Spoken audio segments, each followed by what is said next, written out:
সুপ্রিয় বন্ধুরা, আসসালামু আলাইকুম। আশা করি সবাই ভালো আছেন।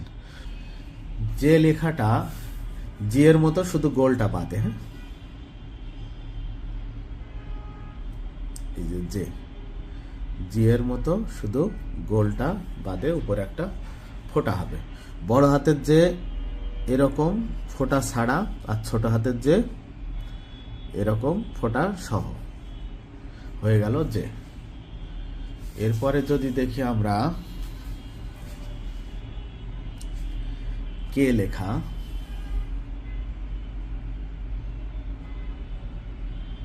এই বড় হাতের কে মূলত এই, ছোট হাতের কে একই, কিন্তু এটা নিচের ঘরে। ছোট হাতের কে দুইটা অংশ নিচের ঘরে।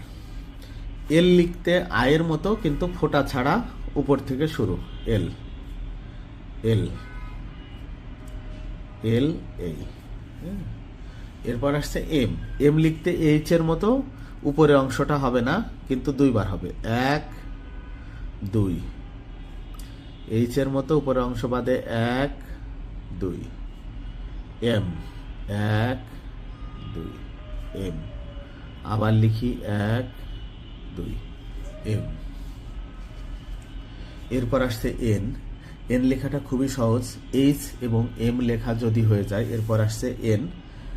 এম এর অর্ধেক অংশই এন, এম এর অর্ধেক অংশই এন, এম এর একটা অংশই এন, শুধু এক পার্ট এন। এইচ এর মতো উপর অংশটুকু বাদ দিলে এন।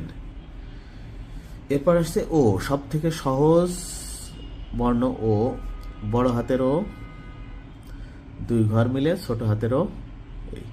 আমি সবসময় বলি, ইংরেজি লেখা শিখতে সর্বপ্রথম আমাদের ভালো লেখা শিখতে হবে।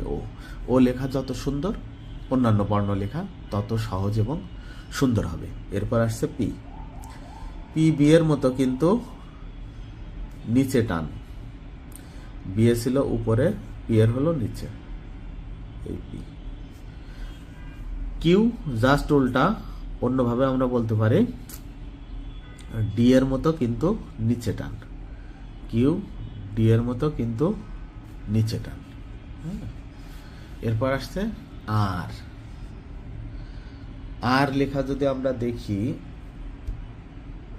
আর এর ক্ষেত্রে অনেকটা এন এর মতো, কিন্তু অতটা নিচে নামবে না। কিভাবে সেটা? এই যে এন লিখি তো আমরা এইভাবে, তাই না? এই অংশটুকু যদি আমরা বাদ দিয়ে দিই, তাহলে কিন্তু আর হয়ে যায়।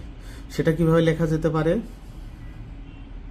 এই যে হয়ে গেল আর। যদি আমরা আবার দেখি, ওই নিচের অংশটুকু এন এর না দিয়ে ওখানে একটু কলম চাপ দিয়ে ধরলে একটা ফোঁটা হয়ে যাবে, তাহলে হয়ে গেল আর।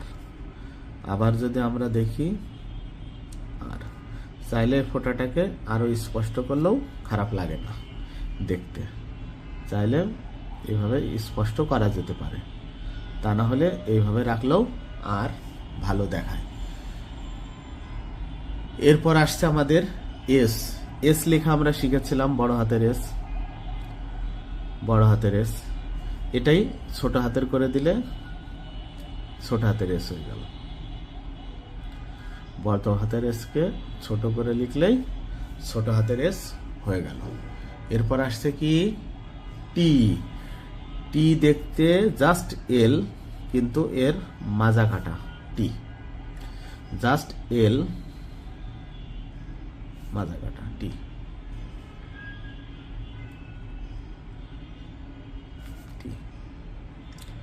চাইলে একেবারেই সোজা দিয়ে রাখা যায়, সমস্যা নেই, দিয়ে এই দাগ দিলেই টি হয়ে গেল।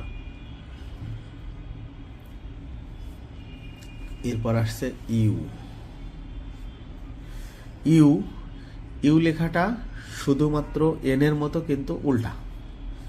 উল্টা এন যদি লিখি কেমন হবে?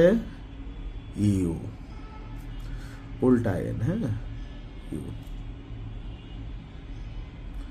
উল্টা এন, ইউ। এরপর আসছে ভি। আমরা দেখেছিলাম বড় হাতের ভি এরকম, ছোট হাতের ভিও একই, কিন্তু মাঝে ছোট করে লিখলেই ছোট হাতের ভি হয়ে গেল। দুইটা ভি একসাথে জোড়া দিলে ডাব্লিউ,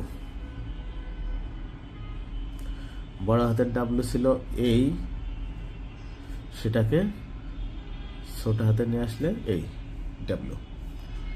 এক্স, এক্স লিখতে খুবই সহজ, আমরা দেখেছিলাম এই, তাহলে এটাকে এইভাবে লিখলেই এক্স।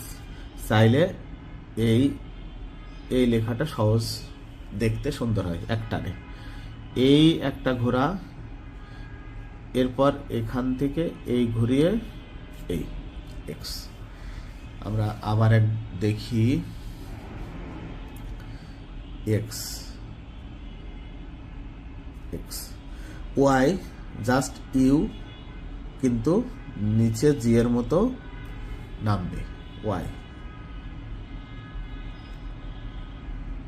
Y Y. এরপর আসছে জেড, বড় হাতের জেড, ঠিক সেম ভাবেই ছোট হাতের জেড, এই যে জেড হয়ে গেল জেড। এ পর্যন্ত আমরা ইংরেজি স্মল লেটার অর্থাৎ ইংরেজি ছোট হাতের অক্ষরগুলো এ থেকে জেড পর্যন্ত লেখা দেখলাম। সবাই ভালো থাকুন, সুস্থ থাকুন এবং নিরাপদে থাকুন। আল্লাহ হাফেজ।